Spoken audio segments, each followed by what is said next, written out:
എല്ലാവർക്കും നമ്മുടെ ഒരു പുതിയ വീഡിയോയിലോട്ട് സ്വാഗതം. അപ്പോൾ ഇന്നത്തെ നമ്മുടെ റെസിപ്പി എന്ന് പറയുന്നത് ഓവനോ ബീറ്ററോ ഒന്നും ഉപയോഗിക്കാതെ വളരെ സിമ്പിളായിട്ട് ചെയ്തിട്ടെടുക്കാൻ പറ്റിയ നല്ലൊരു ടീ കേക്കിൻ്റെ റെസിപ്പിയാണ് കേട്ടോ. ബേക്കറികളിൽ കിട്ടുന്ന അതേ രുചിയുള്ള ഒരു അടിപൊളി ടീ കേക്കാണ്. അപ്പോൾ എല്ലാവരും ഒന്ന് കണ്ടു നോക്കിയിട്ട് ട്രൈ ചെയ്ത് നോക്കുന്ന സമയത്ത് ഉറപ്പായിട്ടും ഫീഡ്ബാക്ക് അറിയിക്കുക. പിന്നെ ഈ ഒരു വീഡിയോ ഇഷ്ടപ്പെട്ടാൽ ചാനൽ മറക്കാതെ തന്നെ ഒന്ന് സബ്സ്ക്രൈബ് ചെയ്തിട്ട് സപ്പോർട്ട് ചെയ്യണേ. പിന്നെ ഈ ഒരു വീഡിയോ കണ്ട് ഇഷ്ടപ്പെടുകയാണെന്നുണ്ടെങ്കിൽ താഴെ കാണുന്ന ലൈക്ക് ബട്ടണിൽ ഒന്ന് ക്ലിക്ക് ചെയ്യേണ്ട കാര്യം മറക്കരുത് കേട്ടോ. അപ്പോൾ നമുക്ക് വേഗം തന്നെ ഈ ഒരു നല്ല സോഫ്റ്റ് ആയിട്ടുള്ള നല്ല സ്പോഞ്ചി ആയിട്ടുള്ള ഈ ഒരു കേക്ക് എങ്ങനെ തയ്യാറാക്കുന്നതെന്ന് ഒന്ന് കണ്ടു നോക്കാം. അപ്പോൾ ഈ ഒരു കേക്ക് റെഡിയാക്കി എടുക്കാൻ വേണ്ടിയിട്ട് ഇതുപോലുള്ളൊരു കപ്പിൽ, അതായത് 240 ml കപ്പിൽ 1 കപ്പ് നിറയെ മൈദയാണ് കേട്ടോ ഞാൻ എടുത്തിട്ടുള്ളത്. അപ്പോൾ നമുക്ക് സാധാരണ എല്ലാ കേക്കിലും ഉണ്ടാക്കുന്ന പോലെ ഈ ഒരു മൈദയും ബേക്കിംഗ് സോഡയും ബേക്കിംഗ് പൗഡറൊക്കെ ആദ്യം നന്നായിട്ടൊന്ന് അരിച്ചിട്ടെടുക്കണം. അപ്പോൾ ഇത് കറക്റ്റ് 240 ml കപ്പിൽ 1 കപ്പോളം വരുന്ന മൈദ നമുക്ക് ഈ ഒരു അരിപ്പയിൽ കൂടി ഈ ഒരു പാത്രത്തിലോട്ട് അങ്ങോട്ട് ഇട്ട് കൊടുക്കാം. അപ്പോൾ ഇത് കംപ്ലീറ്റ് ആയിട്ട് ഞാൻ ഈ ഒരു അരിപ്പയിലൂടെ അങ്ങോട്ട് ഇട്ട് കൊടുക്കുകയാണ്. ഇനി നമ്മൾ ഇതിലോട്ട് ചേർത്ത് കൊടുക്കാൻ വേണ്ടിയിട്ട് പോകുന്നത് 1 ടീസ്പൂൺ നിറയെ ബേക്കിംഗ് പൗഡറാണ് കേട്ടോ. അപ്പോൾ അത് കറക്റ്റ് 1 ടീസ്പൂൺ അളവിൽ നമുക്ക് ഈ ഒരു മൈദയിലോട്ട് അങ്ങോട്ട് ഇട്ട് കൊടുക്കാം. അതേപോലെ 1/4 ടീസ്പൂൺ അളവിൽ ബേക്കിംഗ് സോഡയും കൂടി ഞാൻ ഇതിലോട്ട് അങ്ങോട്ട് ചേർത്ത് കൊടുക്കുകയാണ്. ഇനി ഈ ഒരു കേക്കിന് ആവശ്യമായിട്ടുള്ള ഒരു നുള്ളു ഉപ്പും കൂടി നമുക്ക് ഈ ഒരു സമയത്ത് ഇതിലോട്ട് അങ്ങോട്ട് ചേർത്ത് കൊടുക്കാം. ഉപ്പിടുന്ന സമയത്ത് ശ്രദ്ധിക്കുക, ഒരുപാട് അങ്ങോട്ട് കൂടിപ്പോകരുത്. ആ ഒരു മധുരം ഒന്ന് ബാലൻസ് ചെയ്യാൻ വേണ്ടിയിട്ട് മാത്രം ഇട്ട് കൊടുത്താൽ മതി കേട്ടോ. ഇനി ഇതെല്ലാം കൂടി നന്നായിട്ട് ഒരു 2-3 തവണ നമുക്കൊന്ന് അരിച്ചിട്ടെടുക്കാം. നമ്മൾ ചേർത്ത് കൊടുത്തിട്ടുള്ള ആ ഒരു മൈദയും ഉപ്പും നമ്മുടെ ബേക്കിംഗ് പൗഡറും ബേക്കിംഗ് സോഡയൊക്കെ എല്ലാ ഭാഗത്തും ഒരുപോലെ എത്താൻ വേണ്ടിയിട്ട് നന്നായിട്ട് ഒരു 2-3 തവണ ഒന്ന് അരിച്ചിട്ടെടുക്കാം.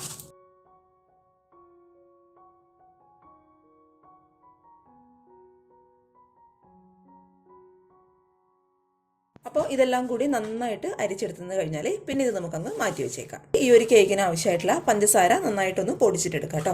അപ്പോൾ നമ്മൾ നേരത്തെ മൈദ അളന്നെടുത്തിട്ടുള്ള സെയിം കപ്പിൽ തന്നെ, അതായത് 240 ml കപ്പിൽ 1/4 കപ്പ് അളവിൽ പഞ്ചസാരയാണ് കേട്ടോ ഞാൻ എടുത്തിട്ടുള്ളത്.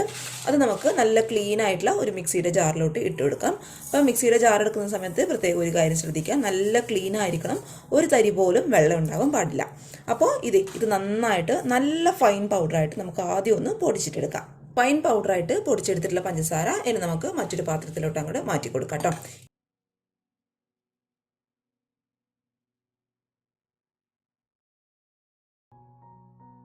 ഇനി നമുക്ക് ഈ ഒരു കേക്കിന് ആവശ്യമായിട്ടുള്ള മുട്ട ഈ ഒരു മിക്സിയുടെ സെയിം ജാറിലിട്ടിട്ട് തന്നെ നന്നായിട്ടൊന്ന് അടിച്ചിട്ടെടുക്കണം കേട്ടോ.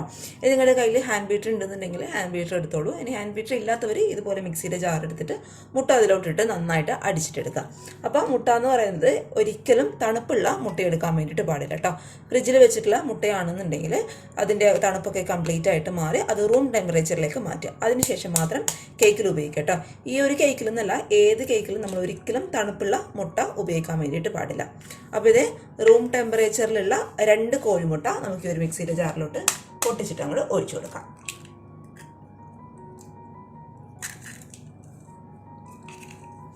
അപ്പോൾ ഇത് 2 മുട്ടയും ഞാൻ ഈ ഒരു മിക്സിയുടെ ജാറിലോട്ട് ഇട്ട് കൊടുത്തിട്ടുണ്ട്. ഇനി ഇത് നന്നായിട്ട് നമുക്ക് അടിച്ച് പതപ്പിച്ചിട്ടെടുക്കണം, എങ്കിലേ നമ്മുടെ കേക്ക് നല്ല സോഫ്റ്റ് ആയിട്ട് വരൂ. അപ്പോൾ ഞാനിത് ആദ്യം നന്നായിട്ടൊന്ന് അടിച്ചിട്ടെടുക്കട്ടെ. അപ്പോൾ ഇതേ മുട്ട ഞാൻ നന്നായിട്ട് അടിച്ചെടുത്തിട്ടുണ്ട്. ഇതിപ്പോൾ മിക്സിയുടെ ജാറിൽ ഇട്ടിട്ട് അടിച്ചെടുക്കുന്നുണ്ടാണ് കേട്ടോ. ഹാൻഡ് ബീറ്റർ ഉണ്ടെന്നുണ്ടെങ്കിൽ ഈ മുട്ട അടിച്ചെടുക്കുന്ന സമയത്ത് നന്നായിട്ട് അങ്ങോട്ട് പതഞ്ഞ് വരും.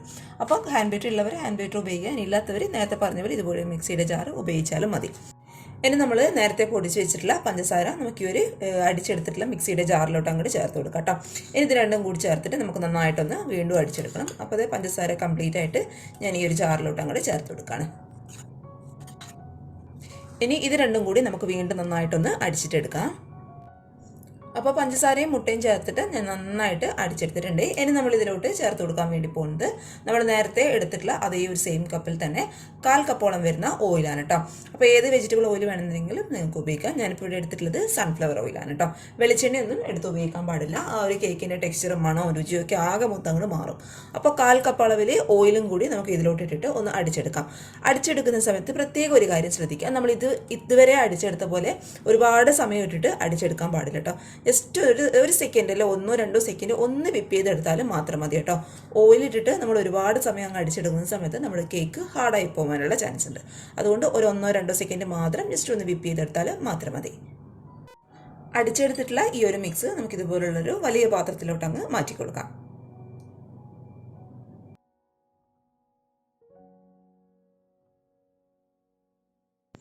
ഇനി നമ്മൾ ഈ ഒരു ബാറ്ററിലോട്ട് ചേർത്ത് കൊടുക്കാൻ വേണ്ടിയിട്ട് പോകുന്നത് ഒരു 1/2 ടേബിൾ സ്പൂൺ അളവിൽ നല്ല മെൽറ്റ് ചെയ്തിട്ടുള്ള ബട്ടറാണ് കേട്ടോ.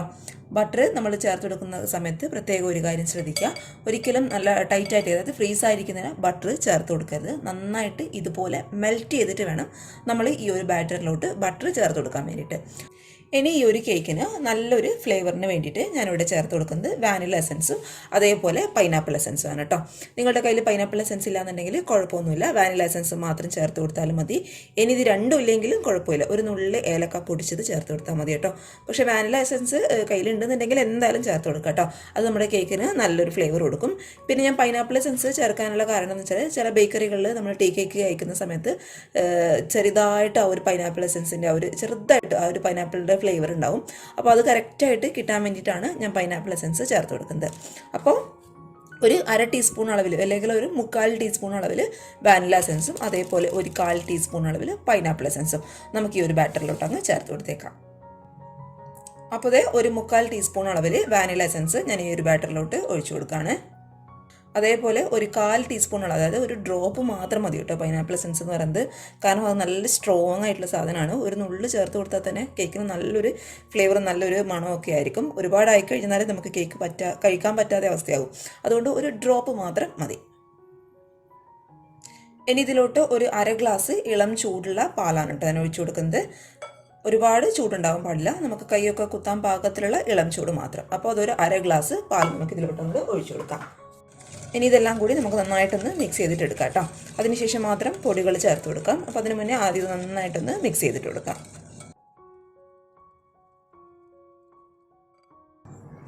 ഇനി നമുക്കിതിൽ പൊടികൾ കുറച്ചായിട്ട് ചേർത്ത് കൊടുക്കാം കേട്ടോ. എല്ലാം കൂടി ഒരുമിച്ച് ചേർക്കാതെ നമ്മൾ എപ്പോഴും ചെയ്യുന്ന രീതിയിൽ കുറച്ചായിട്ട് ചേർത്ത് കൊടുത്തിട്ട് പതുക്കെ ഒന്ന് ഫോൾഡ് ചെയ്തിട്ട് എടുക്കാം. ഫോൾഡ് ചെയ്തെടുക്കുന്ന സമയത്ത് ഒരുപാട് ബലം കൊടുത്തിട്ട് ഫോൾഡ് ചെയ്തെടുക്കാൻ പാടില്ല. ഇതുപോലെ ഒരു സൈഡിലിട്ടിട്ട് പതുക്കെ ഒന്ന് കറക്കിയെടുക്കാനേ പാടില്ല കേട്ടോ. അല്ലാന്നുണ്ടെങ്കിൽ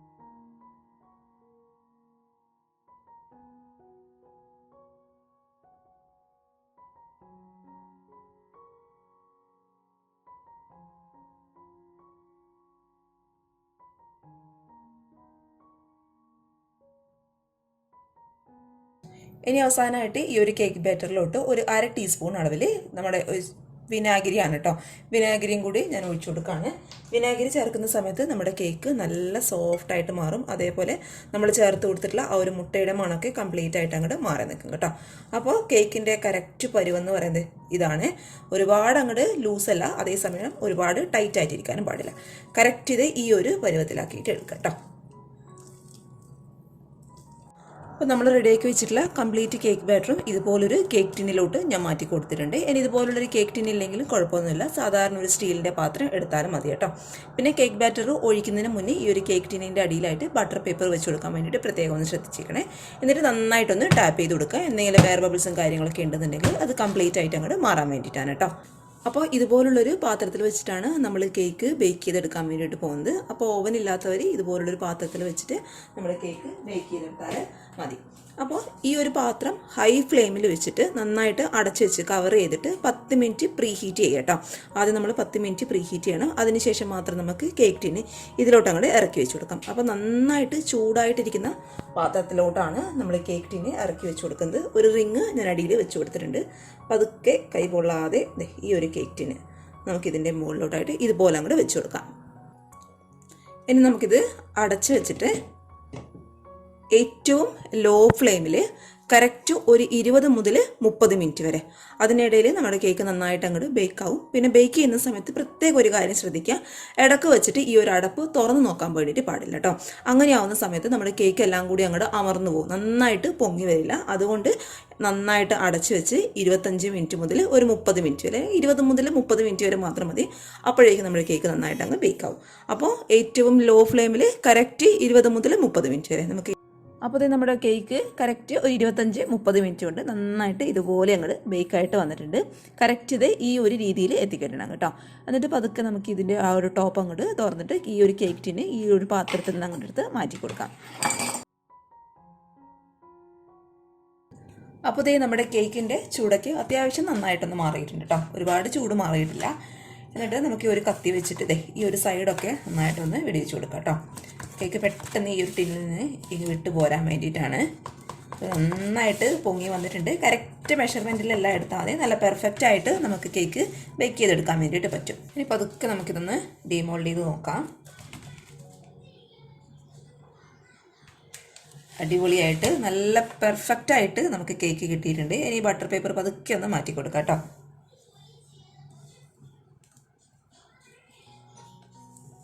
നല്ല അടിപൊളിയായിട്ട് നമുക്ക് കിട്ടിയിട്ടുണ്ട്. നിങ്ങൾക്ക് കാണുമ്പോൾ തന്നെ മനസ്സിലാവുന്നുണ്ടാവുമല്ലോ ആ ഒരു കേക്കിൻ്റെ പെർഫെക്ഷൻ. നന്നായിട്ട് പൊങ്ങി വന്നിട്ടുണ്ട്. അതേപോലെ അടിഭാഗമൊന്നും കൂടുതൽ കരിഞ്ഞിട്ടൊന്നുമില്ല. നല്ല പെർഫെക്റ്റായിട്ട് നമുക്ക് കേക്ക് കിട്ടിയിട്ടുണ്ട്. അപ്പോൾ ഇതാണ് നല്ല സോഫ്റ്റ് ആയിട്ടുള്ള കേക്ക് കേട്ടോ. അപ്പോൾ ഇത് നല്ല സോഫ്റ്റ് ആയിട്ടുള്ള നമ്മുടെ കേക്ക് ഇവിടെ റെഡി ആയിട്ടുണ്ട്. നല്ല ടേസ്റ്റാണ് കേട്ടോ ഇത് കഴിക്കാൻ വേണ്ടിയിട്ട്. ഇതൊക്കെ ഈ ഒരു കേക്കൊക്കെ ഇന്ന് കഴിക്കുന്നതിനേക്കാളും കൂടുതൽ ടേസ്റ്റ് ഉണ്ടാവുക നാളെയൊക്കെ കഴിക്കുമ്പോഴാണ് കേട്ടോ. അപ്പോഴായിരിക്കും ആ ഒരു കറക്റ്റായിട്ടുള്ള ടേസ്റ്റ് നമുക്ക് കിട്ടുക. അപ്പോൾ എല്ലാവരും ഒന്ന് ട്രൈ ചെയ്ത് നോക്കുക. ഞാൻ ഇത് ജസ്റ്റ് ഒന്ന് കട്ട് ചെയ്തിട്ടും കൂടി കാണിച്ചു തരാം. അപ്പോൾ ഇത് ഇത്ര നല്ല സോഫ്റ്റ് ആയിട്ടുള്ള കേക്കാണ്.